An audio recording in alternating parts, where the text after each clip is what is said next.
Good morning dear students. आज हम लोग क्लास 7th की पाठ्यपुस्तक स्पंदन से एक नए पाठ का अध्ययन करेंगे जिसका नाम है सरिता। और इस पाठ की रचना कवि श्री गोपाल सिंह नेपाली जी ने की है। सरिता का शाब्दिक अर्थ होता है नदी।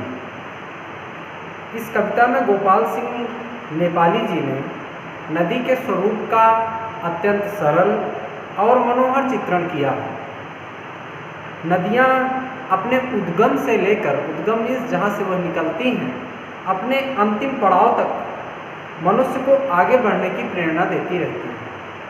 नदियों के जीवन का एकमात्र उद्देश्य एक माँ की तरह बिना किसी भेदभाव के समस्त जीवों का पालन पोषण करते हुए अपने कर्तव्य का निर्वहन करना है। तो आइए इस कविता को पढ़ते हैं और समझते हैं। इस कविता में कहा गया है, यह लघु सरिता का बहता जल कितना शीतल कितना निर्मल, हिमगिर के हिम से निकल निकल यह विमल दूध सा हिम का जल, कर कर निनाद कल कल छल छल बहता आता नीचे पल पल, तन का चंचल मन का विह्वल, यह लघु सरिता का बहता जल। लघु का मतलब छोटी, सरिता मीन्स नदी। कवि ने जिस नदी का चित्रण किया है वह नदी एक छोटी नदी है और उसके जल के बारे में कवि बताता है कि यह लघु सरिता का बहता जल कितना शीतल कितना निर्मल। ये जो छोटी नदी है, इस छोटी सी नदी का पानी बह रहा है और उस पानी के बारे में कवि ने बताया है कि यह पानी कितना शीतल, शीतल मीन्स कितना ठंडा है, और कितना निर्मल मीन्स कितना साफ है। तो इस छोटी सी नदी का बहता हुआ पानी कितना साफ और कितना शीतल है। हिमगिर के हिम से निकल निकल यह विमल दूध सा हिम का जल। आगे कवि कहता है कि हिमगिर के हिम से निकल निकल। हिमगिर का मतलब होता है बर्फ के बने हुए पहाड़। बर्फ के बने हुए पहाड़ जब पिघलते हैं तो वहाँ से छोटी छोटी नदियों का स्वरूप बनना शुरू होता है और वहीं से नदियाँ निकलती हैं। तो कवि कहता है कि हिमगिर के हिम से निकल निकल, उस हिम के पहाड़ से मीन्स बर्फ के पहाड़ से निकल निकल कर यह विमल दूध सा हिम का जल, यह जो पानी है यह कैसा है? विमल मीन्स साफ। कितना साफ है? दूध के समान।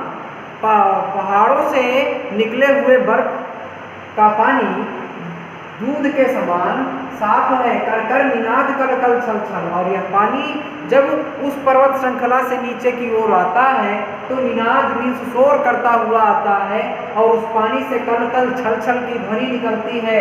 बहता आता नीचे पल पल, और पर्वत श्रृंखला से सदैव कल कल छल छल की ध्वनि करता हुआ नीचे की ओर बहता हुआ चला आता है। तन का चंचल मन का विह्वल, यह लघु सरिता का बहता जल। यह जो पानी है, पानी के तन को चंचल कहा गया है।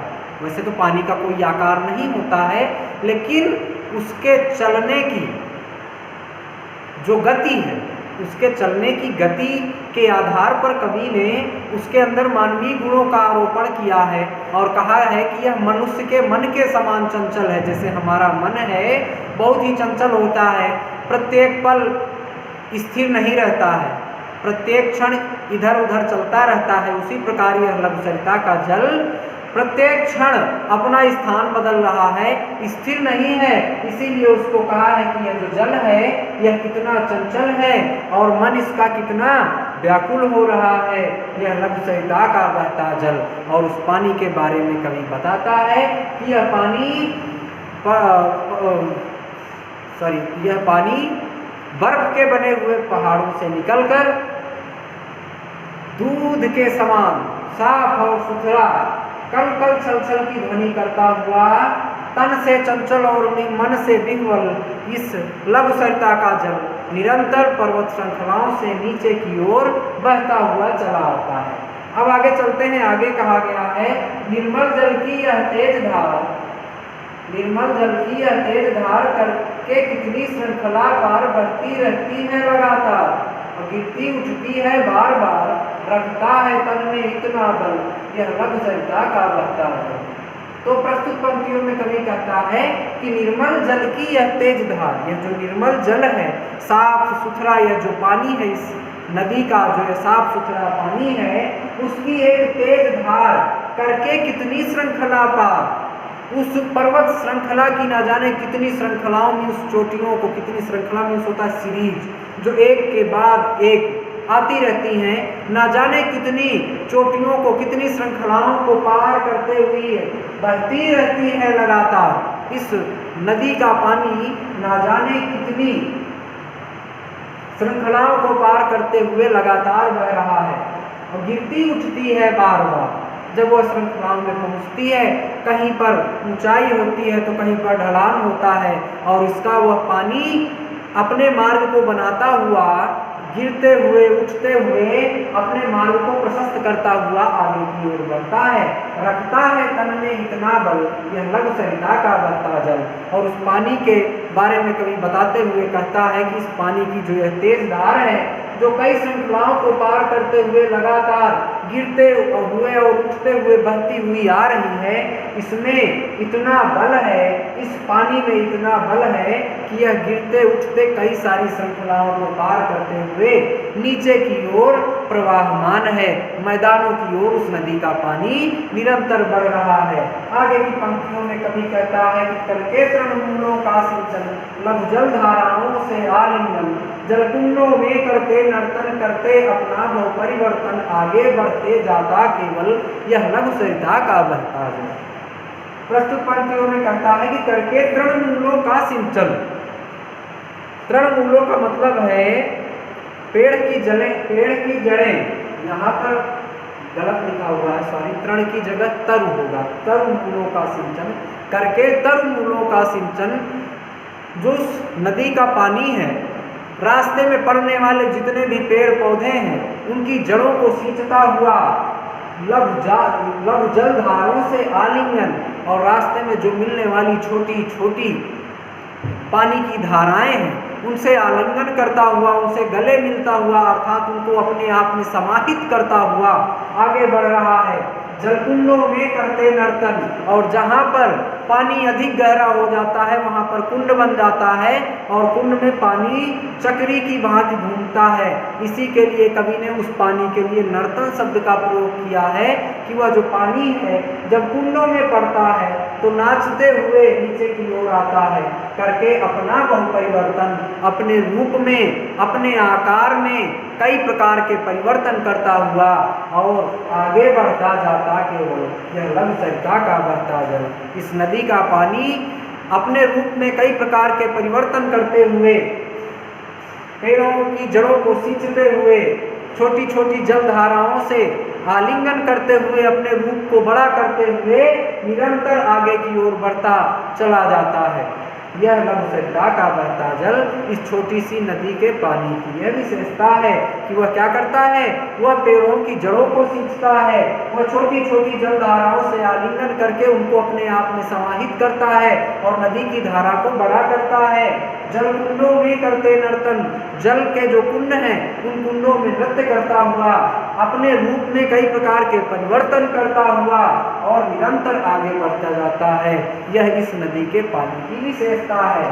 आगे चलते हैं, आगे लिखा है, मिलता है इसको जब पथ पर पत्थरों के खड़ा कठिन पत्थर, आकुल आतुर दुख से कातर सिर पटक पटक कर रो कर, करता है कितना कोलाहल यह लघु सरिता का बहता जल। प्रस्तुत पंक्तियों में कवि श्री गोपाल सिंह नेपाली ने कहा है कि मिलता है इसको जब पथ पर, पथ मीन्स रास्ता, जब इस नदी के जल को आगे बढ़ते हुए अपने रास्ते पर क्या मिलता है, पत्थरों के खड़ा कठिन पत्थर, रास्ते पर कोई बड़ा सा पत्थर पड़ा हुआ मिल जाता है जो इसके रास्ते को रोकने का प्रयास करता है, तो कवि बताता है कि फिर यह पानी क्या करता है, आकुल आतुर दुख से कातर, यह पानी व्याकुल हो जाता है, बेचैन हो उठता है। आतुर मीन्स बेचैन हो उठता है, आकुल मीन्स व्याकुल हो जाना, आतुर मीन्स बेचैन हो जाना, और कातर दुख से भयभीत हो जाता है। और सिर पटक पटक कर रो रो कर और उस पत्थर के ऊपर अपना सिर पटकता है। मतलब आपको पता है कि जब पानी आगे बढ़ता है तो रास्ते में अगर कोई पत्थर पड़ा होगा तो वह पानी उसके ऊपर गिरता है, वह पत्थर उसका रास्ता रोकने का प्रयास करता है और वह जो पानी है वह अपना रास्ता साफ करने का प्रयास करता है। इससे स्पष्ट है कि वह जो पानी है वह पत्थर के ऊपर अगर निरंतर गिरता रहेगा, एक ना एक दिन उस पत्थर को टुकड़ों में विभाजित कर देगा और वह पत्थर टूट जाएगा, पानी का मार्ग प्रशस्त हो जाएगा।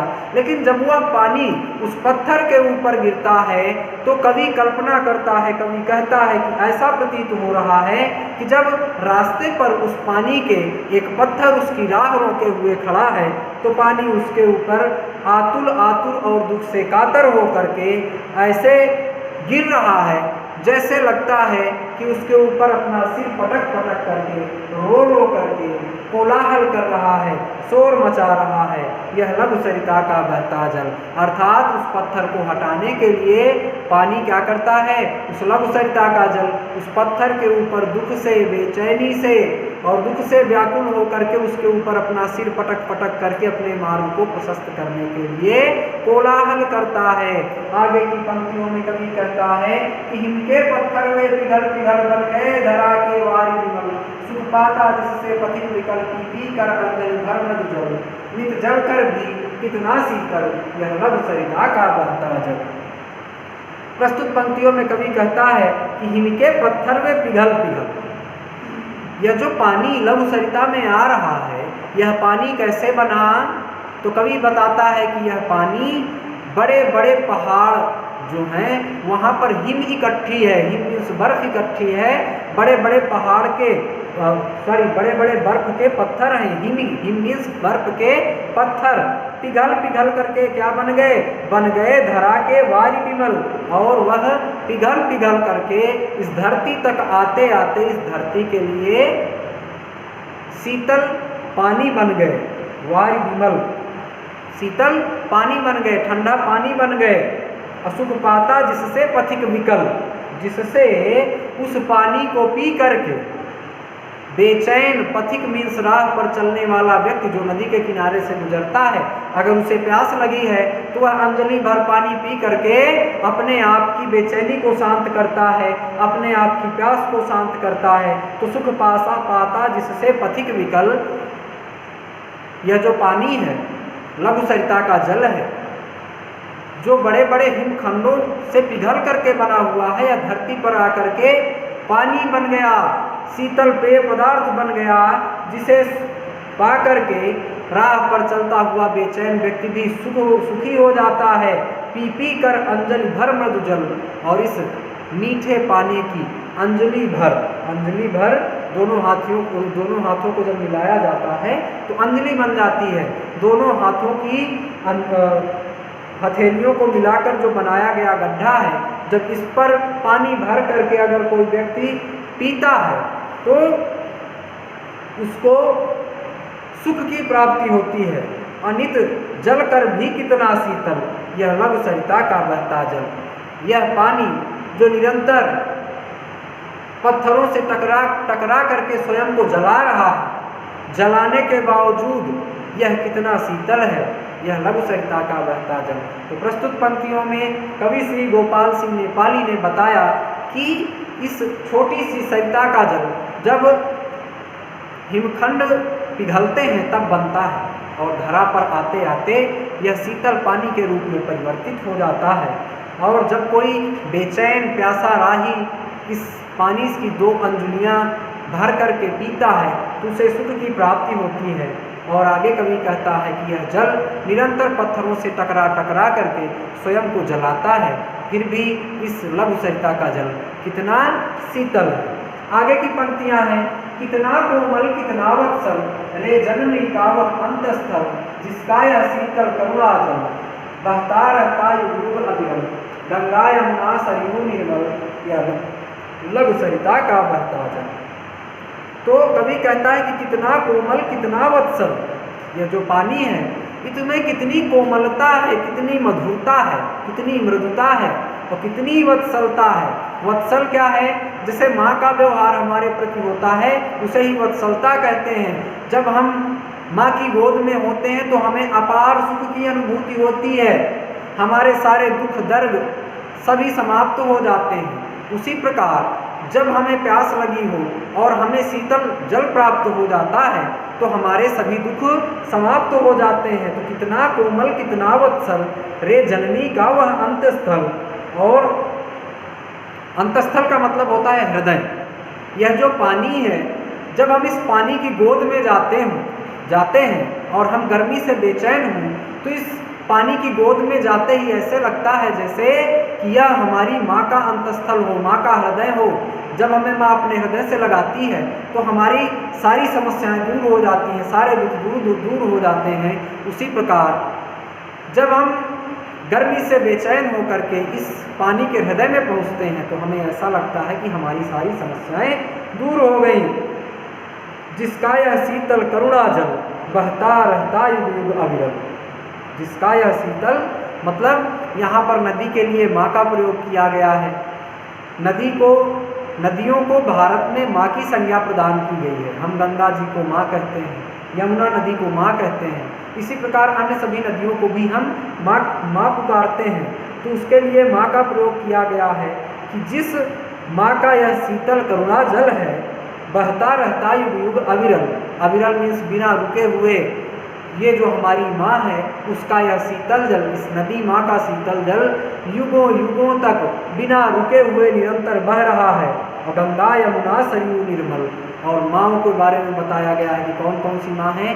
गंगा यमुना सरयू जैसी अनेक नदियाँ जो जिन्हें हम माताएं मानते हैं वह सभी हमें निरंतर अविरल अपनी धारा के रूप में जल रूपी जीवन प्रदान करती हैं। यह लघु सरिता का बहता जल।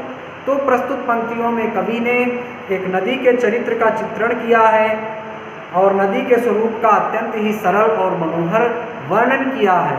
आप लोग इस कविता को उच्च स्वर में एक बार अवश्य पढ़ें। इसी के साथ आपका पाठ समाप्त होता है। धन्यवाद।